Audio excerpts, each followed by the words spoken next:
Satu faktor utama yang paling banyak menyebabkan terjadinya penurunan fungsi ginjal atau gagal ginjal. Yuk kita bahas. Bapak Ibu untuk rekomendasi nutrisi silahkan cek di keranjang kuning yang ada di bawah di sini. Penting untuk konsultasi terlebih dahulu untuk program pendampingannya. Setelah check out nanti bisa langsung inbox saya atau hubungi saya.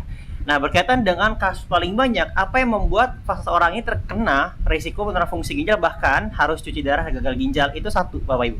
Satu penyakit ini, yaitu adalah gula darah yang tinggi atau diabetes. Jadi kalau seseorang itu mengalami namanya fase gula darah paling tinggi, itu bukan hanya berisiko terhadap penurunan fungsi ginjal, tapi komplikasinya pun juga ke organ yang lain. The mother of disease is diabetes. Karena dia komplikasi pun bisa kemanapun menjalar. Maka dari itu Bapak Ibu perlu tangani gulanya terlebih dahulu. Cek gula darah rutin. Nah, dari pemeriksaan gula darah itu saya selalu katakan lebih akurat pemeriksaan namanya HbA1c. Dia dilihat 3 bulan terakhir bagaimana kadar gula darahnya. Kalau hasilnya di bawah 5,6 artinya dia normal, nggak jadi masalah.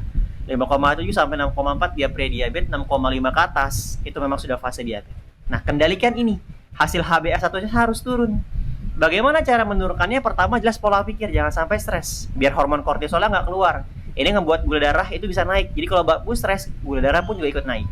Yang kedua, pola makannya diatur. Ya, jam makannya harus pas, disiplin juga. Bagi Bapak Ibu yang ada asam lambung juga harus pas jam makannya. Kalau makan pagi jam 7, seterusnya jam 7 Bapak Ibu. Begitu juga ada jam makan siang dan jam makan malam. Oke, olahraga supaya mencegah dari resistensi insulin dan juga tidur yang cukup. Terakhir barulah dibantu sama nutrisi. Kenapa perlu nutrisi? Karena ketika Bapak Ibu sudah mengalami penurunan fungsi ginjal, ya stadium 3 ke atas, 3, 4, 5, itu harus membatasi pola makan. Hindari makanan yang mengandung kalium yang tinggi, fosfor juga oksalat, protein pun juga dihindari. Nah, untuk gula, porsi makanannya, porsi karbonya dikurangi, lebih diperbanyak serat. Supaya serat-seratan ini pun membuat Bapak Ibu kenyangnya lebih lama. Karena kalau gula pasti dia cepat lapar Bapak Ibu. Makanya 1 jam setelah makan juga perlu aktivitas fisik atau olahraga kecil supaya tidak terjadi lonjakan gula darah. Oke, seperti itu. Jadi tangannya harus menyeluruh.